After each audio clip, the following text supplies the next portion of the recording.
Greetings! I'm Tantus Naraban Dracovin, Lord and Emperor of the Dracovin Empire, and welcome. It's time to continue our retrospective on the history of Magic the Gathering. Today I'm going to talk about the expansion set called The Dark. Now, this is a 119 card set, and it was released in August of 1994. Now, this set, it didn't introduce any major keywords, and it was it didn't have a central theme. At most, some sort of sacrificial darkness sort of theme did sort of enter into it. And the things it sort of had were some poison, it had some tribal abilities, tribal meaning it had cards that affected all the goblins or all the elves, and that's tribal. Now, it did introduce something. It introduced multicolored cards that weren't legends.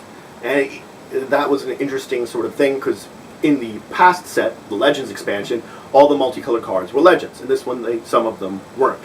Now, it's considered one of the 3 weakest sets, and the reason for this is with all the previous sets, with Unlimited, with things in Antiquities, in Arabian Nights, and Legends, there was very powerful, very combo-abusive cards that were looked at as being very things, like the Power 9 from the Limited set.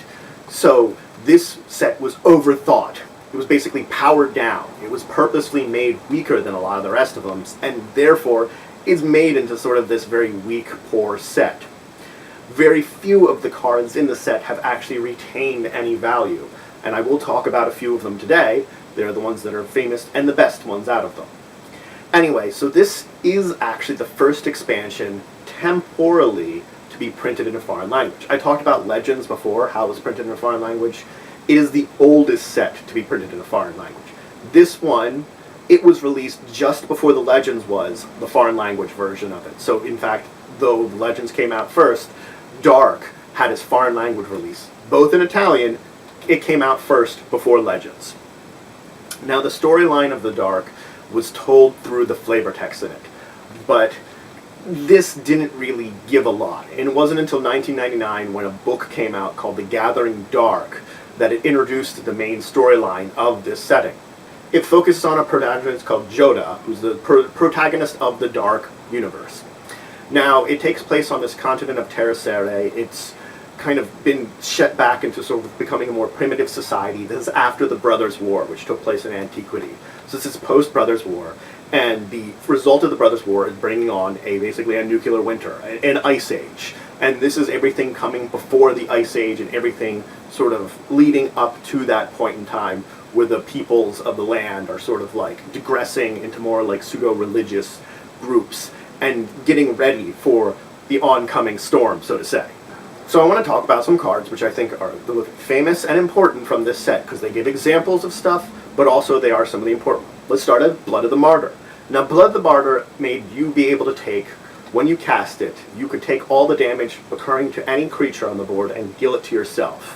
This has reasons for doing it, but it is sort of like you're sacrificing yourself. Next up are both Goblin Shrine and Goblin Caves. I wanted to talk about these together because these are tribal cards. They specifically affect goblins. Both of them, you need to cast them on a mountain. The Caves gives your goblins +0/+2. The Shrine gives them +1/+0. But if the Shrine leaves the battlefield, all your goblins take 1 damage. Next up, I want to talk about Elves of the Deep Shadow.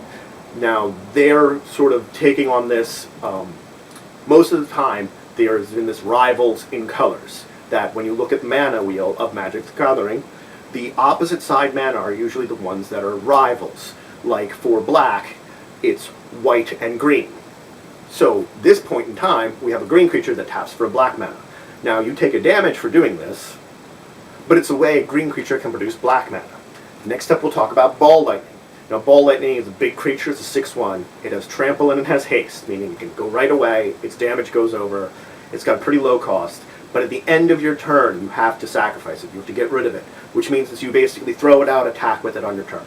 Next up is Blood Moon, which is one of the 2 ones that are expensive. It makes all non-basic lands mountain. Next up is the Maze of Ith. You can tap it to remove an attacking creature from combat, and it deals or takes no combat damage. This is the other really expensive card in the set. Now I'm going to talk about Torment Script. It costs 0 to cast. You can sacrifice it to have target player exile all cards from his or her graveyard from the game. So it's a good way of wiping out someone who uses their graveyard for stuff, like a resurrection deck. Next up is Sorrow's Path. considered the worst land printed, or at least one of the worst lands printed ever. Once you tap it, it deals 2 damage to you and each creature you control. Tapping it to do something means that I can switch 2 of an opponent's blocking creatures, as long as it's legal. It would mean that those 2 creatures, whatever each of them is blocking, the other has to be able to block it. Meaning I couldn't switch a land creature and a creature without flying and a creature with flying and make it legal if the creature with flying is blocking a flying creature. I couldn't switch those because the one without flying couldn't block it. But that's what it does, and it does a lot of damage to you. Now I want to talk about a few others. There's City of Shadows. City of Shadows, you can tap an exile creature you control to put a counter on it. Then it itself could also then tap and add 1 colorless mana for each counter on it. There's storage counters.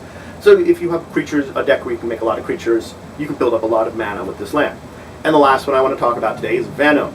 Now Venom says at the end of combat, each creature blocked or blocking the creature that has Venom on it gets destroyed.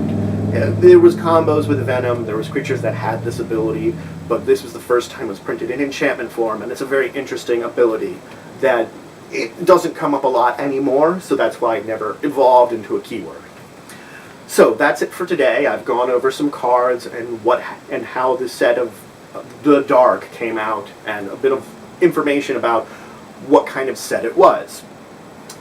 If you have any questions, any comments, anything you want to say about this video, please leave it in the comments below. If you enjoyed this video, please leave a like. Please subscribe if you haven't already. We're always looking for more citizens of the Empire. Please share this video if you know anybody that would be interested in it or think would learn from it. And until the next time, I bid you farewell.